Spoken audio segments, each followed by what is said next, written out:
So is the One Piece real or not? Just being totally honest with manga and anime fans. That being said, and in theme, hi everybody, what's up? This is Retro Reviews doing a One Piece review for the Going Merry Blaster. I legit forgot the box, but there'll probably be a photo or whatever on Blaster Hub's link down below for the unboxing of it. So it's in case anybody wants to know, it was a nice like window box, nothing really crazy. It had like okay, I guess faux rubber for securing stuff like usual. So we're not gonna get into too much of the box of that, mainly because I think the back of the box was supposed to be like showing this, and I think a future Rono Zoro swords for all his 3 sets. They're gonna be the smallest, I want to say, out of the whole line so far for this collab. So, in preparation, speaking of talking about Zoro, in preparation for this review, I actually got around to rewatching the live-action show, not the thousands upon thousands, and now only one season anime. I know, I heard the news that it was going to be seasonal going on forward, for, I think will be the look, as far as One Piece fans go, I don't know if you're in your final arc yet or final chapters of the manga. Please let me know in the comments down below. I don't think so. So, again, let me know, as always, if I'm way off there. So, that being said, I do know this blaster is based on the same ship from Season 1 and going into Season 2. But I think show-wise, I don't know if this is still in Luffy's fleet or if it ever sunk or anything. Or if there's, like, a meme or reference to, like, the ram head of the Going Merry getting knocked out. If that's a Season 2 spoiler, again, let me know in the comments down below. We're getting a lot about One Piece before we get to the actual decent hammer shot reskin design. I was going to say it was a really good reskin, but it does remind me of another pirate slash collab themed blaster. The dual packs, I want to say flare slash flint gun. Again, kind of follows the same general principle, even actually down to the one barrelness of it all. Wow, I'm so behind on modding. I forgot to mod this when this was new, so go to my review for that above as always. So another key feature I liked about this blaster, the price wise, in case anyone wants to buy this now before the show drops next month, is that this is going on, I want to say 20 plus bucks at Target. Wait for a sale, obviously. Probably when the show drops, I'll probably have a sale. If not, holiday themes are around the corner. Don't know if it's going to be hovering the shelves by then, but who knows? I've seen collab blasters last longer than that, so who knows? Especially for the Fortnite side of things. Speaking of which, it has a really cool feature that I haven't seen since the days of the Fire Strike, which, for those who saw my last Nerf review, go to that. Yes, we're actually going to do size comparisons with that and obviously my Gen 1 Fire Strike. And you can tell it's cinematic because now you guys get to see the dirtied up strip screws that I still got to figure out how to, I guess, de-resin or whatever I got to do to get this off as far as grease goes. So, another big thing you probably saw in the packaging and the marketing for this blaster is that it has a hip holster. And I'm a very big fan of pant leg hip holsters. I think the flaps for this is actually way more confirming than the Zombie Strike one for the Side Strike. I actually don't think... I think I have it in a separate bag for this review. So, go with some wiki down below for that comparison as far as old holsters go for Hasbro. So, how does it work before we get to the firing demo? Pretty good. Like, it's not one-to-one like a magnet bootleg, like, drop-like holster, but, again, snaps in and out like that. It's very ambidextrous for left-handers. I think it works best on lefties. Again, this is only my first couple of days with the blaster, so your mileage may vary on how that's going to perform. And I'm half right. So, I don't know how they're going to change in different variations of this, holster design later down the road, but the ram head, I hope if you're gonna mod this, keep it as much as you can because it's the best way to like keep this secured on you when you're running and gunning with this as a, I guess, a cosplay round, if those are still a thing for Nerf Wars.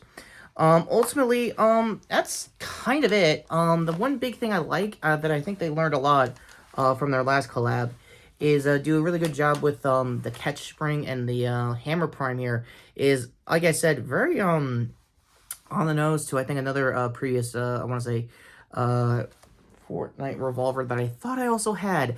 That's 2 Fortnite blasters I'm talking about in a row. Will there be a third? We'll find out.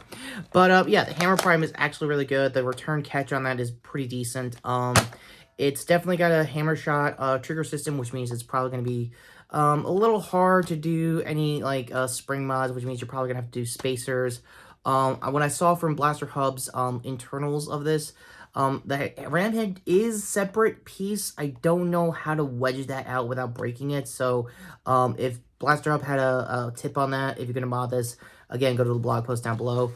And, yeah, as you can also tell, it is, one-sided. There is a little bit of, tampo paint, they did for the Jolly Roger, for the show, not really for the manga or the anime.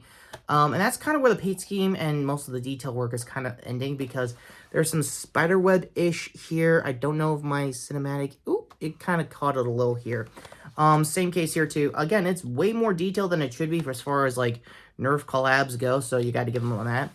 Another big reason why everyone in the hobby is talking about this blaster, aside from the tie-ins and stuff like that, was our first hint of them going back to Elites. I think that's the closest you guys have ever seen the steel targets. So, yeah, give me a like if you want to see me get dinged by my own stuff. But, there's some good there's a good news to this whole thing as far as going back to Elites go. Obviously, you can use Waffle Head full lengths from any other blaster company. Obviously, Avenger Force, obviously X-Shot. A lot of other names escape me. Little Valentines, if those are still a thing on Amazon. Buy link down below if I can find a copy. Again, Google it yourself just in case. And the reason why I'm mentioning those old type of full lengths is mainly because it is way more accurate, which is going to definitely be the key point if you're going to be with your kids doing like a cosplay Halloween round, whatever. Another reason why I got some other blasters here is to test out the holster, see how quickly it can adapt. Because I really want it to be a pant leg holster for my quad rod, which might mean a little bit of modding, or oh, it's got a little bit of give. Maybe. Oh, the body wants to do it, but I don't think the spirit's willing, or I guess vice versa. So, this might be a mod in the shorts, if I can figure out how to preserve as much of the ABS as I can as far as this snap design goes. So, yeah. Also, I'm very much aware that the Rebel Ops has their own quad rod. I'm a huge proponent and a big fan of it as a backup sidearm. Much like with its hammer shot variants they've had over the years. If you're going to do spring upgrades, I also am subscribing to the idea of mostly spacers if you're going to have to, mainly because the big draw I've loved about quad rods over the years is that the T-pull is the big giveaway for it, and very dependable as far as first shots go. Outside of that, yeah, just spacer or do a slight upgrade on springs. That's kind of it. So that's for that. Same case also for the Going Merry Blaster. Since this is a mostly hammer shot revamp, it's probably going to have the same mods that everyone's done in the past, but given that it's now a single barrel design, just like the Flintlock was for the dual pack, I don't know, out of comfortability, they're about the same, weirdly. Ultimately, it's up to you guys if you want to check this blaster out after you see the show, or you're already a One Piece fan of the anime and manga and you want to repaint it in the Jolly Roger of like the manga, which I would do if I was you guys. If there's any other detail work that this is clearly missing for the original ship, again, let me know in the comments down below. But ultimately, as far as final ratings go, let's see if I can get this on cam. Almost. But, yeah, 7 out of 10. It's a decent blaster. The price is fine. I honestly thought this would be like 25 or even higher. The only cool thing I also like, since they were very much all business going back to Elites, if you guys saw the last week's Toy Fair news, they give you more darts than they usually should. Normally they would just, like, cheap out and give you, like, 6 darts. They're giving you, like, 8 out of the gate because I guess they have the economy for that for leftover, I guess, Elite designs. So that could be that. And that was kind of my big issue going on forward with this blaster's release. I thought this was probably in the back burner when Season 1 was dropping, and mainly because a lot of the delays and stuff, they probably had to, like, probably keep an eye on it, as far as production goes. But, I don't know, maybe it was the other way around now that they have all but double confirmed that they're keeping Elites going on forward for the Rebel Ops line. So, again, I'll probably figure that out in future Nerf news along with everybody else in the hobby. So, with that being said, and with my time clock slowly going a little crazier than usual, yeah, this is I think this is the only thing, set-wise, I didn't want you guys to see the most. The gigantic haul of figures. But speaking of, go to them over there for my previous video, which was obviously, talking about some more news. I am very much aware that I'm becoming a news-heavy month, but, giving 2 back-to-back, blizzards in a row is not really helping as far as movie reviews go. So, I might need to pull an eject cord on, something I was planning to do as a retro review series just separately, but if it closes a month out like that, maybe not. I don't know.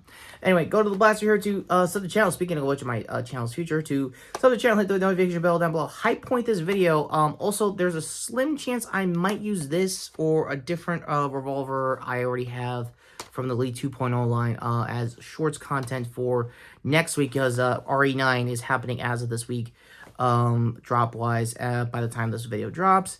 And most likely I'm going to be playing that and then try to do, I don't know how quickly I can do a real Nerf RE9 Leon cosplay without, I don't know, bulking up, depending on how you guys seen the designs lately. Yeah, shorts playlist to everything that's been happening so far. My preview, obviously, for this Blaster review. And until next time, I am Retro Kid Review saying, so is the One Piece real? Do I still need to talk about the Grand Line? What about the All Blue? What's going on with the All Blue, guys? Seriously. Did anybody, when they're, like, goal arcs, manga-wise, how much spoilers do I need to know going into Season 2? Like, seriously, how much?